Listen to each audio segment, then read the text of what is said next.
Aí outro anjo saiu do templo que está no céu, e ele também tinha uma foice afiada. Depois outro anjo, que era o encarregado do fogo, saiu de perto do altar.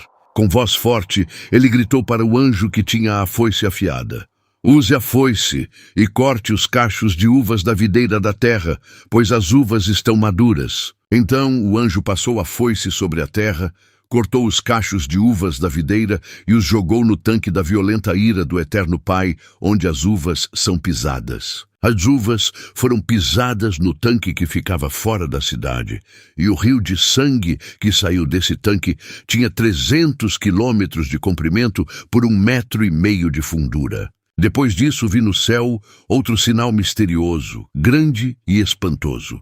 Eram 7 anjos com 7 pragas, que são as últimas, pois são o fim da ira do Pai Eterno. Então vi o que parecia ser um mar de vidro misturado com fogo. Vi também as pessoas que conseguiram derrotar o monstro e a sua imagem, isto é, o monstro cujo nome é representado por um número. Elas estavam de pé, perto do mar de vidro, e tocavam as harpas que do nosso Senhor e Pai lhes tinha dado. Cantavam a canção de Moisés, servo do Eterno, e a canção do Cordeiro. Cantavam assim: "Ó Senhor, meu Pai Eterno, o Todo-Poderoso, como são grandes e maravilhosas as tuas obras. Rei das nações, como são justos e verdadeiros os teus planos. Quem não terá medo de ti, Senhor? Quem não vai querer anunciar a tua glória? Pois só tu és santo. Todas as nações virão e te adorarão, porque as tuas obras justas são vistas por todos." Em seguida, vi que se abriu no céu o templo, isto é, a tenda da presença do nosso Pai. Os 7 anjos que tinham as 7 pragas saíram do lugar santo. Estavam vestidos com roupas de linho branco e brilhante e tinham faixas de ouro em volta do peito.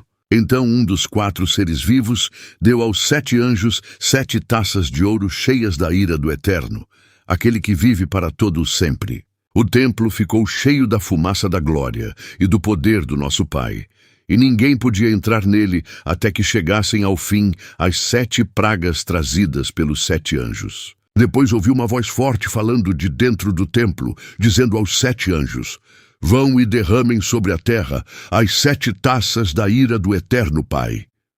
O primeiro anjo foi e derramou a sua taça sobre a terra. Feridas abertas, terríveis e dolorosas, apareceram naqueles que tinham o sinal do monstro e que haviam adorado a sua imagem. Aí o segundo anjo derramou a sua taça sobre o mar. A água ficou como o sangue de uma pessoa morta, e morreram todos os seres vivos do mar.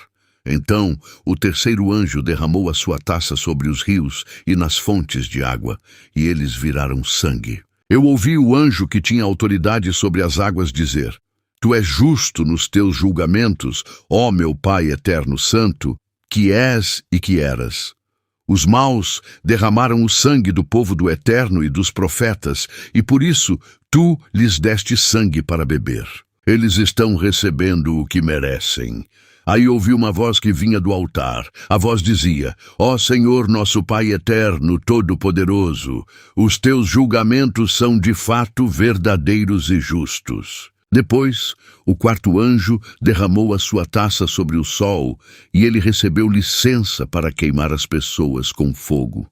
Elas sofreram queimaduras dolorosas causadas por esse fogo e amaldiçoaram o nome do Eterno, que tem autoridade sobre essas pragas. Mas não se arrependeram dos seus pecados, nem louvaram a glória do Pai Eterno. Então o quinto anjo derramou a sua taça sobre o trono do monstro, cujo reino ficou na escuridão, e as pessoas mordiam a língua de dor, e por causa das suas dores e feridas amaldiçoavam o Senhor, nosso Pai do céu. Porém, não abandonaram as coisas más que faziam. Em seguida, o sexto anjo derramou a sua taça no grande rio Eufrates. O rio secou a fim de se abrir um caminho para os reis que vêm do Oriente. Então vi 3 espíritos imundos que pareciam rãs, que saíam da boca do dragão, da boca do monstro e da boca do falso profeta. Eles são os espíritos maus que fazem milagres. Esses 3 espíritos vão aos reis do mundo inteiro, a fim de os ajuntar para a batalha do grande dia do Eterno Pai, o Todo-Poderoso. Escutem, eu venho como um ladrão. Feliz aquele que vigia e toma conta da sua roupa, a fim de não andar nu e não ficar envergonhado em público. Depois, os espíritos ajuntaram os reis no lugar que em hebraico é chamado de Armagedon. E por último, o 7º anjo derramou a sua taça no ar. Então uma voz forte veio do trono, no templo, dizendo: Está feito! Houve relâmpagos, estrondos, trovões e um violento terremoto, tão violento como nunca houve igual desde a criação dos seres humanos. Foi o pior de todos. A grande cidade se quebrou em 3 partes, e as cidades de todos os países foram destruídas. O Senhor lembrou da grande Babilônia, e lhe deu o vinho da sua taça, o vinho do furor da sua ira. Todas as ilhas desapareceram, e todos os montes sumiram. Chuvas de pedra caíram do céu sobre as pessoas. Eram grandes pedras, que pesavam mais de 30 quilos, e as pessoas amaldiçoaram ao Pai Eterno por causa da praga de chuvas de pedra, pois ela era terrível. Então um dos 7 anjos que tinham as 7 taças veio me dizer: Venham, e eu vou lhe mostrar como será castigada a famosa prostituta, aquela grande cidade que está construída perto de muitos rios. Os reis do mundo inteiro cometeram imoralidade sexual com ela, e os povos do mundo ficaram bêbados com o vinho da sua imoralidade. Então o Espírito do nosso Pai me dominou, e o anjo me levou para um deserto, onde vi uma mulher montada num monstro vermelho. Havia muitas blasfêmias escritas nele, e ele tinha 7 cabeças e 10 chifres. A mulher usava um vestido cor de púrpura e vermelho vivo, e estava coberta de enfeites de ouro, de pedras preciosas e pérolas. Na mão, ela segurava uma taça de ouro cheia de vinho, que representava as suas práticas indecentes e a imundícia da sua imoralidade. Na sua testa estava escrito um nome que tem um significado secreto: a Grande Babilônia, mãe de todas as prostitutas e de todas as pessoas imorais do mundo. Então vi que a mulher estava embriagada com o sangue do povo do Eterno e das pessoas que haviam sido mortas, porque tinham sido fiéis a Jesus. Quando a vi, fiquei muito espantado. E o anjo me perguntou: Por que é que você está assim tão espantado? Vou lhe contar o significado secreto da mulher e do monstro que a carrega, o qual tem 7 cabeças e 10 chifres. O monstro que você viu estava vivo, mas agora não vive mais. Ele está para subir do abismo, e dali sairá e será destruído. Os moradores da terra, que desde a criação do mundo não têm os seus nomes escritos no livro da vida, ficarão espantados quando olharem para o monstro. Ele estava vivo, agora não vive mais, porém tornará a aparecer. Isto exige sabedoria e entendimento. As 7 cabeças são 7 montes onde a mulher está sentada. Elas também são 7 reis. 5 já morreram, um está governando e o outro ainda não apareceu. E quando aparecer, precisará governar por pouco tempo. E o monstro que já esteve vivo, mas que agora não vive mais, é o 8º rei, que faz parte dos primeiros 7 e que vai ser destruído. Os 10 chifres que você viu são 10 reis que ainda não começaram a governar, mas vão receber autoridade para reinar com o monstro durante 1 hora. Esses 10 estão todos de acordo entre si, e dão ao monstro o poder e a autoridade que possuem. Eles lutarão contra o Cordeiro, e ele os vencerá, porque é o Senhor dos senhores e o Rei dos reis. E com ele vencerão os seus seguidores, aqueles que são chamados e fiéis. Então o anjo também me disse: As águas que você viu, onde a prostituta está sentada, são nações, povos, raças e línguas. Os 10 chifres que você viu e o monstro odiarão a prostituta. Eles tirarão tudo o que ela tem e a deixarão nua. Devorarão a sua carne e queimarão o resto no fogo. Os 10 reis farão isso porque o nosso Senhor e Pai colocou no coração deles o desejo de fazerem o que Ele quer. Assim, entre si, concordarão em entregar ao monstro a autoridade que eles têm para governar. Isso acontecerá até que se cumpram as palavras do Eterno Pai. A mulher que você viu é a grande cidade que domina os reis do mundo inteiro. Depois disso, vi outro anjo descendo do céu. Ele tinha um grande poder, e o seu brilho iluminava toda a terra. E gritava com voz forte: Caiu! Caiu a grande Babilônia. Agora quem vive ali são os demônios e todos os espíritos imundos. Todos os tipos de aves e feras imundas e nojentas vivem nela, pois todas as nações beberam do seu vinho, o vinho forte do seu desejo imoral. Os reis do mundo inteiro cometeram imoralidade sexual com ela, e os homens de negócio deste mundo se enriqueceram à custa das práticas sexuais sujas da prostituta. Então ouvi outra voz do céu que disse: Saia dessa cidade, meu povo. Saiam todos dela para não tomarem parte nos seus pecados e para não participarem dos seus castigos, pois os seus pecados estão amontoados até o céu, e do Eterno Pai lembra das suas maldades. Deem a ela o mesmo que ela deu a vocês, paguem em dobro o que ela fez. Encham a taça dela com bebida 2 vezes mais forte do que a bebida que ela preparou para vocês. Deem a ela tanto sofrimento e tristeza quanto luxo e glória ela deu a si mesma. Porque ela pensa assim: estou sentada aqui como rainha, não sou viúva e nunca mais vou sofrer. Por isso, num mesmo dia, cairão sobre ela estas pragas, doenças, dor e fome, e ela será queimada no fogo. Pois o Senhor, nosso Pai eterno que a julga, é poderoso. Depois disso, vi outro anjo descendo do céu. Ele tinha um grande poder, e o seu brilho iluminava toda a terra. E gritava com voz forte: Caiu, caiu a grande Babilônia. Agora quem vive ali são os demônios e todos os espíritos imundos. Todos os tipos de aves e feras imundas e nojentas vivem nela, pois todas as nações beberam do seu vinho, o vinho forte do seu desejo imoral. Os reis do mundo inteiro cometeram imoralidade sexual com ela, e os homens de negócio deste mundo se enriqueceram à custa das práticas sexuais sujas da prostituta. Então ouvi outra voz do céu que disse: Saia dessa cidade, meu povo. Saiam todos dela, para não tomarem parte nos seus pecados e para não participarem dos seus castigos. Pois os seus pecados estão amontoados até o céu, e o Senhor, nosso Pai, lembra das suas maldades. Deem a ela o mesmo que ela deu a vocês, paguem em dobro o que ela fez. Encham a taça dela com bebida 2 vezes mais forte do que a bebida que ela preparou para vocês. Deem a ela tanto sofrimento e tristeza quanto luxo e glória ela deu a si mesma. Porque ela pensa assim: estou sentada aqui como rainha, não sou viúva e nunca mais vou sofrer. Por isso, num mesmo dia, cairão sobre ela estas pragas, doenças, dor e fome, e ela será queimada no fogo. Pois o Senhor, o Eterno, que a julga, é poderoso. Os reis do mundo inteiro, que tomaram parte na imoralidade e na corrupção dela, vão gritar e chorar quando virem a fumaça do seu incêndio.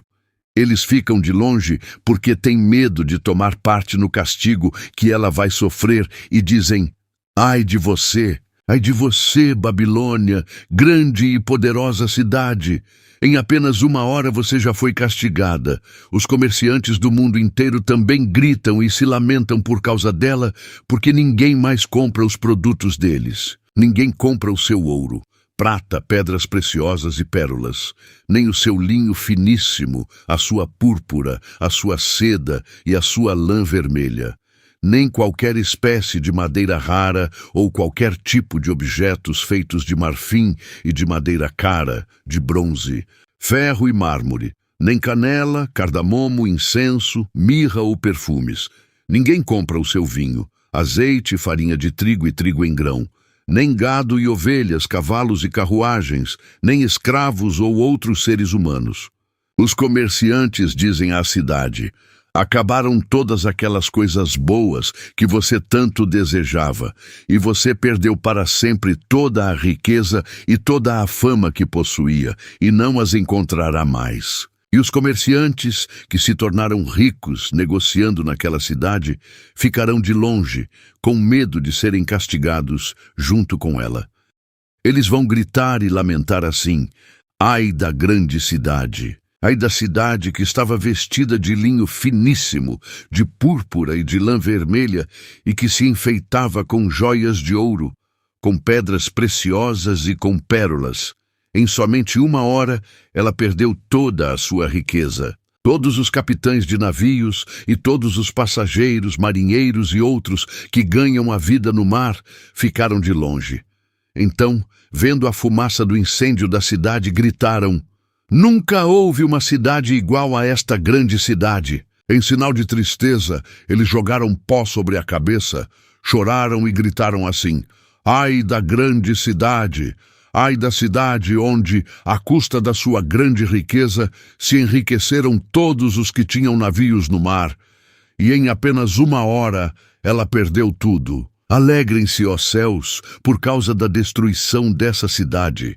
Alegrem-se, povo do Eterno, apóstolos e profetas, pois o Pai a condenou pelo que ela fez a vocês. Então um anjo forte levantou uma pedra do tamanho de uma grande pedra de moinho e a jogou no mar, e disse: é assim que a grande cidade de Babilônia será jogada fora com violência e nunca mais será vista. A música dos tocadores de harpa, de flauta e de trombeta e as vozes dos cantores nunca mais serão ouvidas em você, e em você nunca mais será encontrado nenhum trabalhador de qualquer ofício, e nunca mais se ouvirá em você o barulho das pedras de moinho. Em você jamais brilhará a luz de uma lamparina, e nunca mais se ouvirá em você a voz dos noivos e das noivas. Os seus comerciantes foram os mais poderosos do mundo, e com feitiçaria você enganou todos os povos da terra. A grande Babilônia foi castigada, porque nela foi encontrado o sangue dos profetas, e o sangue do povo do Eterno Pai e o de todos os que foram assassinados na terra. Então vi descendo do céu um anjo que tinha nas mãos a chave do abismo e uma corrente pesada. Ele agarrou o dragão, aquela velha cobra que é o diabo ou Satanás, e o amarrou por 1000 anos. Então o anjo jogou o diabo no abismo e trancou e selou a porta para que ele não enganasse mais as nações até terminarem os 1000 anos. Depois desses 1000 anos é preciso que ele seja solto por um pouco de tempo. Em seguida, vi alguns tronos, e os que estavam sentados neles receberam o poder de julgar. Vi também as almas das pessoas que tinham sido degoladas porque haviam anunciado a mensagem do Pai e a verdade que Yahushua revelou. Elas não tinham adorado o monstro, nem a sua imagem, nem tinham recebido o seu sinal na testa ou na mão. Essas pessoas tornaram a viver e reinaram com Yahushua durante os 1000 anos. Os outros mortos não tornaram a viver até que os 1000 anos terminaram. Esta é a primeira ressurreição. Felizes e abençoadas as pessoas que forem incluídas nessa primeira ressurreição, pois a segunda morte não tem poder sobre elas. Serão sacerdotes do Eterno e de Yahushua, e reinarão com ele durante os 1000 anos. Depois que os 1000 anos terminarem, Satanás será solto da sua prisão e sairá para enganar os povos de todas as nações do mundo, isto é, Gog e Magog. Satanás os juntará para a batalha, e eles serão tantos como os grãos de areia da praia do mar. Eles se espalharam pelo mundo e cercaram o acampamento do povo do Eterno e a cidade que ele ama. Mas um fogo desceu do céu e os destruiu. Aí o diabo, que os havia enganado, foi jogado no lago de fogo e enxofre, onde o monstro e o falso profeta já haviam sido lançados. E lá eles serão atormentados para todo o sempre, de dia e de noite. Então vi um grande trono branco e aquele que está sentado nele. A terra e o céu fugiram da sua presença e não foram vistos mais. Vi também os mortos, tanto os importantes como os humildes, que estavam de pé diante do trono. Foram abertos livros, e também foi aberto outro livro, o livro da vida. Os mortos foram julgados de acordo com o que cada um havia feito, conforme estava escrito nos livros. Aí o mar entregou os mortos que estavam nele. A morte e o mundo dos mortos também entregaram os que eles tinham em seu poder. E todos foram julgados de acordo com o que cada um tinha feito. Então, a morte e o mundo dos mortos foram jogados no lago de fogo. Esse lago de fogo é a segunda morte. Quem não tinha o seu nome escrito no livro da vida foi jogado no lago de fogo. Então vi um novo céu e uma nova terra. O primeiro céu e a primeira terra desapareceram, e o mar sumiu. E vi a cidade santa, a nova Jerusalém, que descia do céu. Ela vinha do nosso Pai, enfeitada e preparada, vestida como uma noiva que vai se encontrar com o noivo. Ouvi uma voz forte que vinha do trono, a qual disse: Agora a morada do Pai está entre os seres humanos. O Senhor vai morar com eles, e eles serão os povos dele. O próprio Eterno estará com eles e será o Pai deles. Ele enxugará dos olhos deles todas as lágrimas. Não haverá mais morte, nem tristeza, nem choro, nem dor. As coisas velhas já passaram. Aquele que estava sentado no trono disse: Agora faço novas todas as coisas. E também me disse: Escreva isto, pois estas palavras são verdadeiras e merecem confiança. E continuou: Tudo está feito. Eu sou o Alfa e o Ômega, o princípio e o fim. A quem tem sede, darei água para beber de graça, da fonte da água da vida. Aqueles que conseguirem a vitória receberão de mim este presente. Eu serei o pai deles, e eles serão os meus filhos. Mas os covardes, os traidores, os que cometem pecados nojentos, os assassinos, os imorais, os que praticam a feitiçaria, os que adoram ídolos e todos os mentirosos, o lugar dessas pessoas é o lago onde queima o fogo e o enxofre, que é a segunda morte. Um dos 7 anjos que tinham as 7 taças cheias das últimas 7 pragas veio e me disse: Venha, e eu lhe mostrarei a noiva, a esposa do Cordeiro. Então o Espírito do Eterno me dominou, e o anjo me levou para uma montanha grande e muito alta. Ele me mostrou Jerusalém, a cidade santa, que descia do céu e vinha do Pai, brilhando com a glória do Senhor. A cidade brilhava como uma pedra preciosa, como uma pedra de jaspe, clara como cristal. Ela era cercada por uma muralha muito alta e grande, com 12 portões, guardados por 12 anjos. Nos portões estavam escritos os nomes das 12 tribos do povo de Israel. Havia 3 portões de cada lado, 3 ao norte, 3 ao sul, 3 a leste e 3 a oeste. A muralha da cidade estava construída sobre 12 rochas, nas quais estavam escritos os nomes dos 12 apóstolos do Cordeiro. O anjo que falou comigo levava consigo uma vara de ouro para medir a cidade, os seus portões e a muralha. A cidade era quadrada, pois o seu comprimento era igual à sua largura. O anjo mediu a cidade com a vara de ouro e viu que media 2.200 quilômetros. O seu comprimento, largura e altura eram iguais. O anjo mediu também a muralha e viu que tinha 64 metros de largura, conforme as medidas comuns que o anjo estava usando. A muralha era de jaspe e a própria cidade era de ouro puro, claro como vidro. As rochas do alicerce da muralha estavam enfeitadas de todo tipo de pedras preciosas. A primeira rocha estava enfeitada de jaspe, a segunda de safira, a terceira de ágata, a quarta de esmeralda,